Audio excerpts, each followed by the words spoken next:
Hello students, welcome back to my channel. Today we are going to study my childhood from class 9th English based on the CBSE NCERT syllabus 2025 to 26. So in this video, I will explain the summary, message, characters and vocabulary in very easy way. So you can easily understand and remember for your exam. So let's start.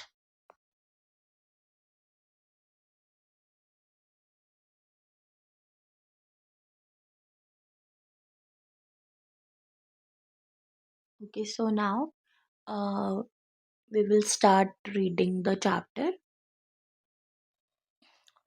ये जो हमारा chapter है my childhood, इसको आप लोगों की book से लिया गया है बीहाइव से।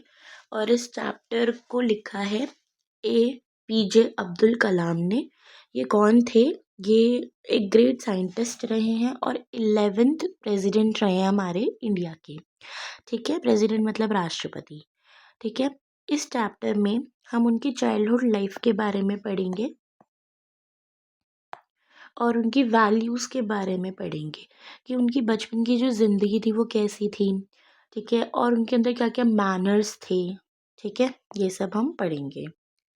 ओके, उसके बाद में इम्पॉर्टेंट कैरेक्टर्स। ठीक है, कैरेक्टर्स कौन होते हैं?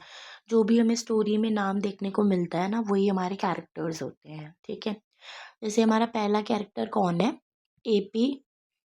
APJ अब्दुल कलाम है। ठीक है, ये बहुत ज़्यादा हार्ड वर्किंग थे, मतलब कि बहुत मेहनती थे, सेंसिटिव थे। सेंसिटिव मतलब इनके दिल में कोई मैल नहीं था। ठीक है, अच्छे इंसान थे, क्यूरियस थे, हर चीज़ को जानने में इनको बहुत ज़्यादा जिज्ञासा होती थी। फिर एक फादर हैं जिनका नाम है जैनुल आबदीन। ठीक है, ये बहुत ज़्यादा ऑनेस्ट थे, ईमानदार थे, वाइज थे, यानी कि इंटेलिजेंट थे, समझदार इंसान थे, डिसिप्लिन थे, कोई मतलब किसी से लड़ाई झगड़ा कुछ भी नहीं। ठीक है, फिर आते हैं आशी अम्मा पे। ये मदर थी और ये बहुत ज़्यादा काइंड थी, यानी कि दयालु थी और बहुत ज़्यादा केयरिंग थी। ठीक है, जैसे कि हमारी मम्मियाँ हमारे लिए केयर करती हैं, हमारी परवाह करती हैं, और जेनरस थी। ठीक है, जेनरस मतलब होता है बहुत ज़्यादा एक ऐसा पर्सन जो हमेशा दूसरों को कुछ हेल्प करे। ठीक है, किसी भी तरीके से, स्पेशली उसके साथ में कुछ भी शेयर करके। फिर हम बात करते हैं शिवा सुब्रमण्य अय्यर की। ये एक प्रोग्रेसिव टीचर थे। अब बच्चों देखो, प्रोग्रेसिव टीचर क्या होता है? ठीक है, तो प्रोग्रेसिव टीचर वो होते हैं जो कि किसी भी तरीके के डिस्क्रिमिनेशन में, यानी भेदभाव में बिलीव नहीं करते हैं। ठीक है, फिर हम बात करते हैं रामानाथा शास्त्री एंड अरविंदन की। ये दोनों लॉयल फ्रेंड्स थे। ठीक है, मतलब लॉयल फ्रेंड्स का मतलब होता है जो बहुत अच्छे दोस्त होते हैं, सच्चे मित्र होते हैं, बेस्ट फ्रेंड्स होते हैं। ठीक है, अब हम बात करते हैं समरी की, इस चैप्टर की। So let's read the chapter. Chapter My Childhood is taken from the autobiography of APJ Abdul Kalam. He talks about his early life in Rameswaram, a small town in Tamil Nadu. तो देखो, इस chapter में APJ Abdul Kalam ने क्या करा है? APJ Abdul Kalam ने इस चैप्टर में बोला है, अपने चाइल्डहुड के बारे में बात की है उसने। और ये जो चैप्टर है, इसको किससे उठाया गया है? ऑटोबायोग्राफी से। ऑटोबायोग्राफी वो होती है जब कोई इंसान अपनी ज़िंदगी के बारे में लिखता है, उसे कहते हैं ऑटोबायोग्राफी। ठीक है, तो इसमें हम किसकी ऑटोबायोग्राफी के बारे में पढ़ेंगे? APJ अब्दुल कलाम की, जिसमें उन्होंने अपनी अर्ली लाइफ के बारे में बताया है। अर्ली यानी कि अपनी बचपन की पहले की ज़िंदगी के बारे में बताया है। जब वो रामेश्वरम में रहते थे। रामेश्वरम एक जगह है, एक छोटा सा टाउन है, कहाँ पर? तमिलनाडु में। Kalam was born in a simple and honest family. जो कलाम थे वो एक बहुत ही सरल सी, एक बहुत ही सिंपल सी फैमिली में पैदा हुए थे, और उनकी जो फैमिली थी वो बहुत ज़्यादा ऑनेस्ट थी, ईमानदार थी। ठीक है, कोई गलत काम नहीं करती थी। His father Zainul Abedin was a kind and religious man. जो उनके फादर थे वो बहुत ज़्यादा दयालु और बहुत ज़्यादा रिलीजियस मैन थे। रिलीजियस मैन कौन होते हैं? जो बहुत ज़्यादा पूजा पाठ करते हैं, धर्म में बिलीव करते हैं, मानते हैं धर्म को। ठीक है? उसके जो पिताजी थे, उनके जो फादर थे, वो इस तरीके के आदमी थे। हिज मदर आशी अम्मा वॉज लविंग एंड जेनरस। उसकी जो मदर थी आशी अम्मा, वो बहुत ज़्यादा जेनरस थी, मतलब हमेशा दूसरों को हेल्प करती थी और बहुत ज़्यादा लविंग थी, प्यारी थी। Though they were not rich, they lived a happy life. हालांकि वो लोग इतने अमीर नहीं थे, बट फिर भी वो एक बहुत ज़्यादा अच्छी ज़िंदगी जी रहे थे, खुश थे वो अपनी लाइफ से। ठीक है। कलाम स्टडी इन स्कवर्ड्स हाई स्कूल। जो कलाम थे उन्होंने स्कवर्ड्स हाई स्कूल से पढ़ाई करी थी। ठीक है। Once his teacher asked him to sit at the back because some people did not like a Muslim boy sitting in front. एक बार उसकी टीचर ने उसको बोला कि तुम पीछे जाके बैठो, क्योंकि कुछ लोगों को मुस्लिम लड़के पसंद नहीं होते कि मुस्लिम लड़के जो हैं वो आगे बैठें। This incident hurt Kalam deeply. जो ये इंसिडेंट हुआ, मतलब कि जो ये हादसा हुआ, ये जो भी चीज़ हुई थी उसके क्लासरूम में, उससे कलाम को बहुत ज़्यादा हर्ट हुआ, बहुत ज़्यादा बुरा लगा।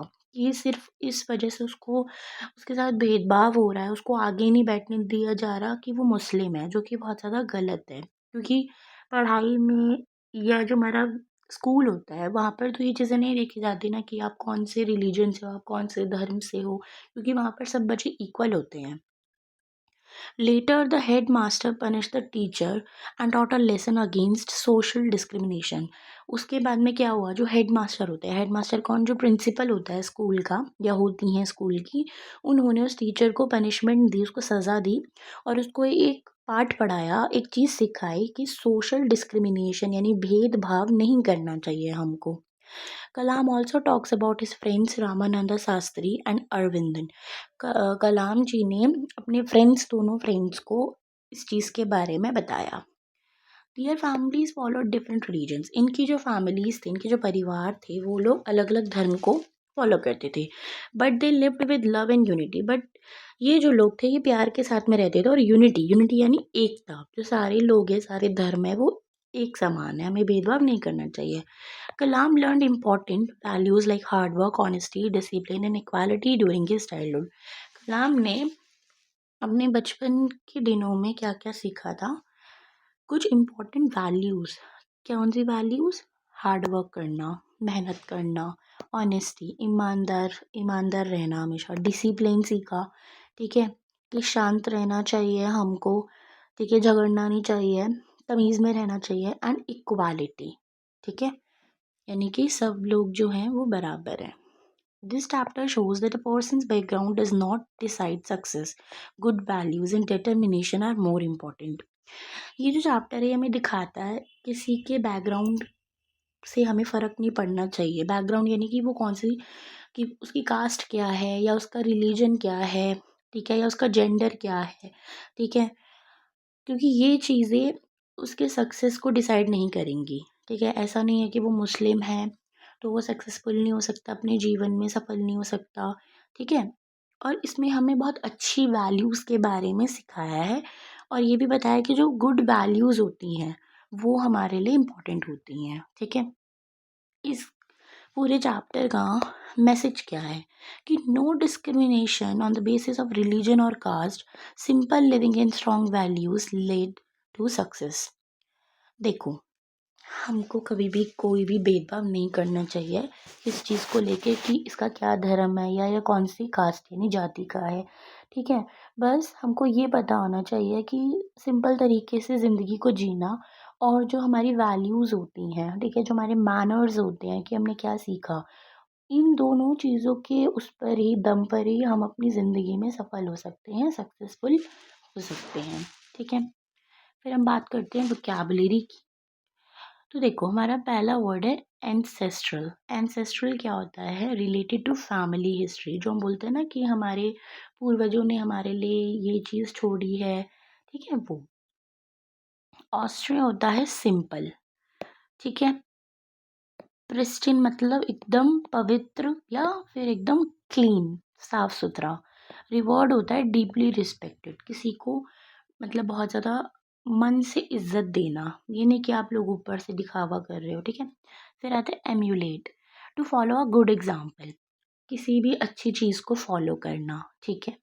इनएविटेबल, इनएविटेबल मतलब होता है कोई ऐसी चीज़ जो कभी सुलझ नहीं सकती, सॉल्व नहीं हो सकती। Discrimination, unfair treatment of people, discrimination मतलब होता है भेदभाव, जो हम एक दूसरे के साथ कभी कभी करते हैं, हमारी सोसाइटी करती है, वो हमें नहीं करना चाहिए, ठीक है।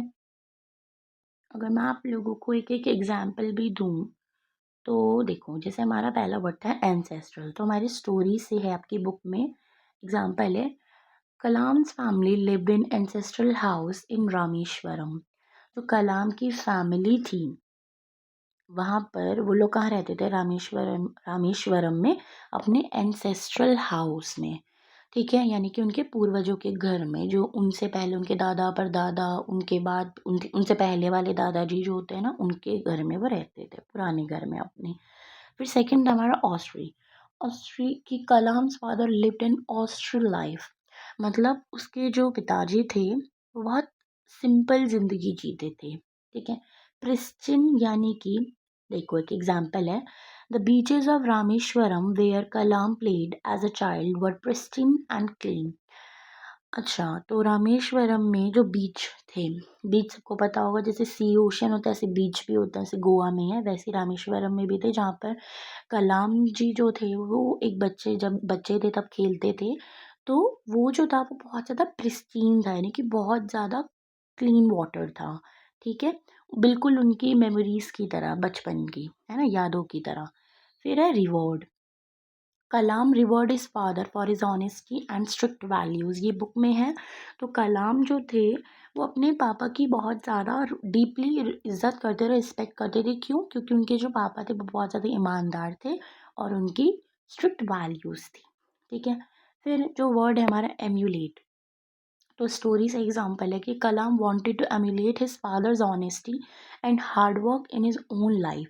कलाम जो थे वो अपने पापा की, जैसे मतलब जो उनके पापा जो थे वो ईमानदार थे, ठीक है। तो ये गुड एग्जाम्पल हो गया ना, इसलिए वो अपने पापा की इस चीज़ को फॉलो करते थे, ठीक है, और उनके हार्ड वर्क को। इनएविटेबल एक का एग्जाम्पल दिया है स्टोरी में से, Kalam understood that hard work is inevitable if you want to succeed in life. अगर, हाँ, मतलब कलाम ने ये समझ लिया था कि जो हार्ड वर्क है वो इनएविटेबल है अगर तुमको अपनी ज़िंदगी में सक्सेसफुल होना है तो, ठीक है। फिर है हमारा डिस्क्रिमिनेशन, डिस्क्रिमिनेशन तो इसका एग्जांपल दिया है कि in school he face discrimination when a teacher asked him to sit at the back because of his religion.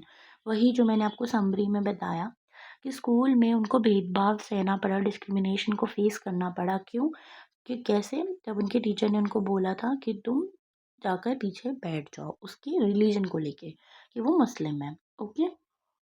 Hello, in the next video I will explain the important exam questions from this chapter as well and show you how to write answers in the best way for exams. So if this video helped you, please like, comment below and also comment your doubts, share and subscribe for more CBSE exam oriented English lessons. Thank you for watching and all the best for your exams.